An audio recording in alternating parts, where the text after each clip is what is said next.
Welcome to today's news on TV9. I'm Ada Show. In today's local news, Labour leaders suggest to offer food to children in schools. While driving test failures have been increasing significantly after new standards were introduced 6 months ago. And it has been reviewed that 92% of New Zealand men still goes out most days without wearing sunblock. Labour leader David Shearer's speech on education tackling policy issues has been welcomed by the education sector, who says more focus is being put on children. Chrissy Zhao reports. David Shearer officially made education reforms one of his battle strategies this week. The Labour leader rolled out a series of new proposals for the school system, including free food for the poorest schools and extending the reading recovery program to all schools, both of which would cost millions of dollars of extra funding. Shearer also wants to let schools be able to opt out of the controversial national standards scheme, something he insists will not create a confusing dual system.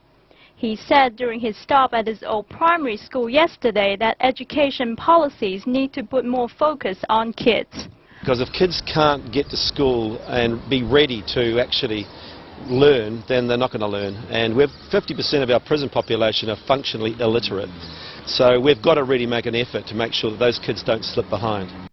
The education sector is welcoming Shearer's speech, saying Labour's direction for education policies is, quote, heartening.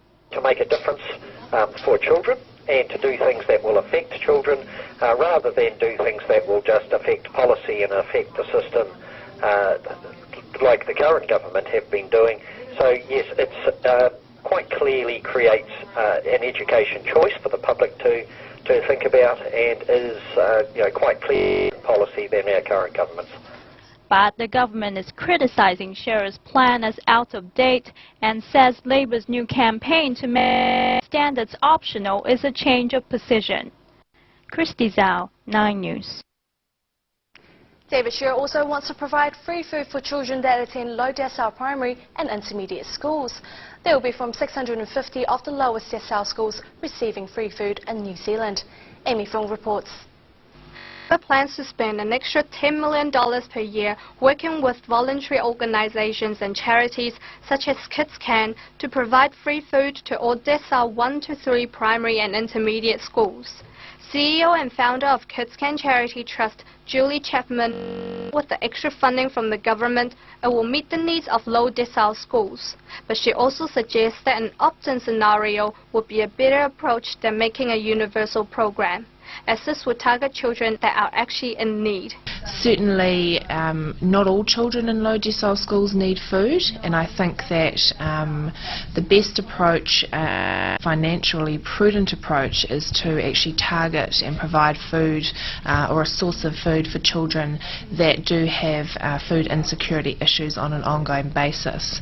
What this also allows to do, and this is the model we've developed, is it allows the schools to actually and kind of work with them to find out what's going wrong, perhaps with their budgeting, and in many cases that we know of, families have been able to work themselves out of this situation and start to provide food for their kids. So most importantly, it's about getting the kids to school in a position to learn, and hunger is a major barrier to learning.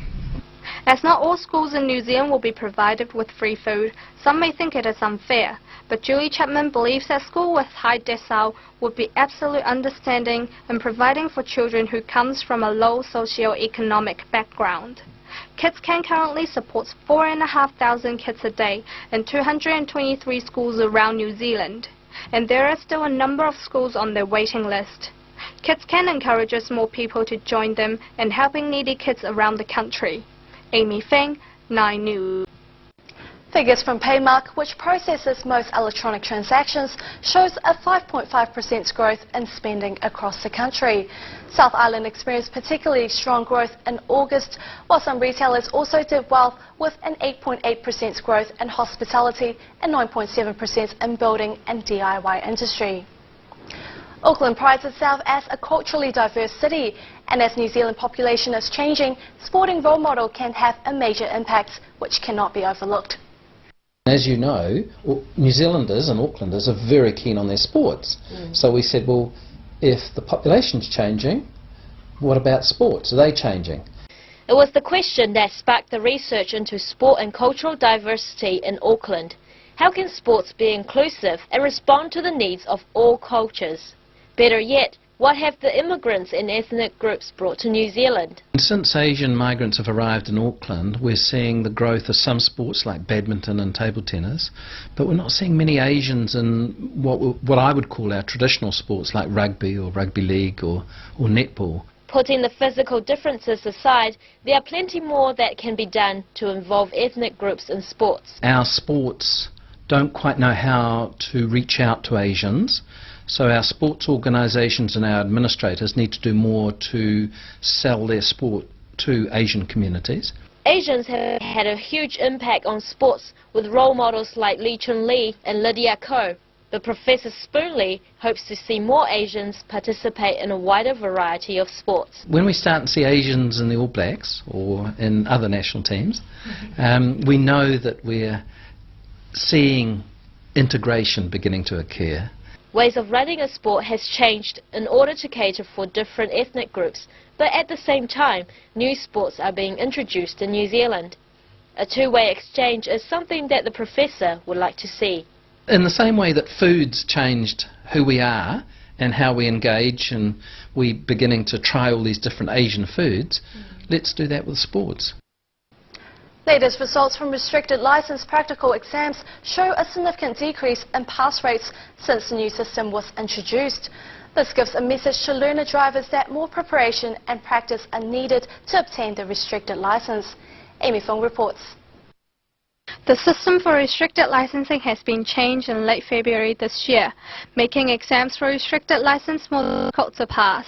Pass rate for the first month of testing dropped to only 38% from the previous 80%, but now has gradually risen to 46%.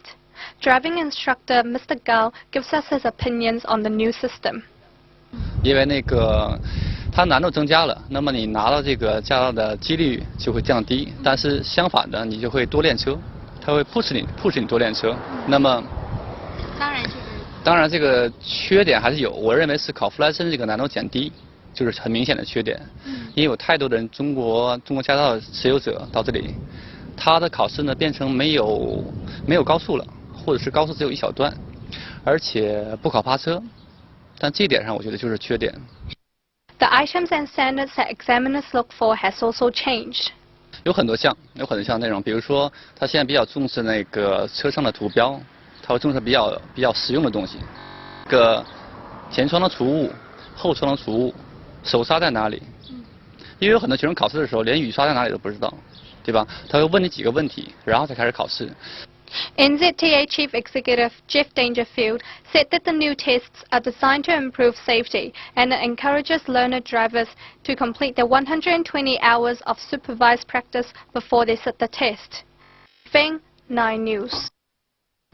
Haier, the Chinese shareholder of Fisher & Paykel Appliances, is considering a full takeover of the Kiwi manufacturing icon, but both companies are revealing little about the likely outcome of the deal.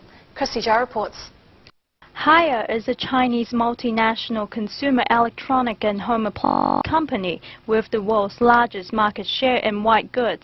It also is a 20% shareholder of Fisher & Paykel, and now the Kiwi manufacturing icon has been approached by Haier with an offer, sending shares of F soaring to their highest level in almost 4 years. The Chinese have been doing a limited amount of due diligence over the weekend, meeting a number of shareholders to discuss the issue. Fish Chairman Keith Turner says all signs indicate Haier's intention to make an offer, but he wouldn't say whether a takeover is his preferred outcome. Well, this is not something that we have chosen to engage in. This is a matter for Haier, really, to decide whether they want to make an offer that acquires the company. If a deal goes ahead, the price is likely to be above Fisher & Paykel's current market capitalization, but says it's too early to say what the implications would be for staff and the future of the company. Look, it's very hard to anticipate that until we see the takeover, understand what Hire's intentions are. But clearly Fisher & Paykel is a global innovator. It's a creative company. It's got some very competitive technology, and I think Hire will be extremely interested in all of those aspects of the company. But he says a lot of things could still happen from now, and it's possible that other parties might be interested in an acquisition. Christy Zhao, 9 News. Vodafone New Zealand has been fined $960,000 for misleading advertising. The 21 charges related to claims made by Vodafone regarding the extent of the coverage of its wireless broadband network made in the Broadband Everywhere marketing campaign between October 2006 and April 2008. Vodafone's marketing director, Greg Campbell, said the company took the charges and the resulting fine seriously. More than 200 men die of skin cancer every year, but despite knowing the risks, most New Zealand men still step out most days without sunblock. Experts say the situation is alarming. Chrissy Jai has more. New Zealand has one of the worst rates of melanoma, but according to researchers, sunscreen is still shunned by most Kiwi men. A new survey shows only 8% of men wear sunblock every day, and more than 2/3 of them have not had their skin checked in the past 5 years. Melanoma Foundation Chief Executive Kylie Williams says the situation is alarming. We have over 300 people in New Zealand dying of skin cancer, specifically melanoma. Melanoma is about 1 in cancers, and it's preventable, so it's incredibly important to be taking measures to protect your skin. A lot of Kiwis in the outdoor, especially men, but Williams says the message of sun protection is not getting through to some people. I think it'll be she'll be right attitude, and really she's not going to be okay. Skin is not going to be okay. It's just absolutely important to look after your skin and Williams said protection is not something that should be left chance because melanoma can develop decades later. She says sunscreen needs to have at least a 30 SPF and it should be reapplied every 2 hours if outdoor. Christy Zhao, 9 News. Now we have our TV9 host from Asia Focus, Julie Nixon, to comment on backyard beekeeping. Reports coming in from Auckland beekeepers are that insects are dying at an alarming rate.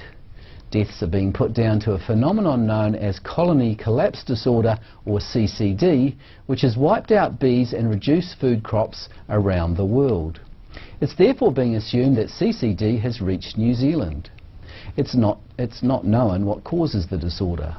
The worry is that a fewer number of bees will have a considerable impact on the fertility and functioning of the entire ecosystem here in New Zealand. Bees are already increasingly under threat from the varroa mite as it becomes more resistant to pesticides. Since the blood-sucking parasite arrived in New Zealand in 2000, colonies of wild bees have all but disappeared, and the pollen industry, worth at least $5 billion to the economy, is now totally dependent on beekeepers. The term CCD was coined in 2006 in North America, where some beekeepers reported losses of up to 90%. In New Zealand, there's no requirement to report under the Biosecurity Act, as it's not classified as a disease. The National Beekeepers Association says New Zealand had the precursors for the disease, such as pathogens and more intensive farming, which was reducing the number of plants such as clover for bees to pollinate. All kiwi fruit need bees to pollinate them, as does every apple and every carrot seed, which are vital to New Zealand's horticulture and agricultural industries. Therefore, we're going to have to get smarter in the way beehives are managed. There is hope for the honey industry as scientists overseas conduct research into stronger pesticides. They're also trying to breed bees that are resistant to varroa and CCD if a cause can be found. An obvious solution is for more people around the country to keep bees in their backyard. Happy beekeeping. Thank you, Julian. Now let's take a short break and we'll be back shortly.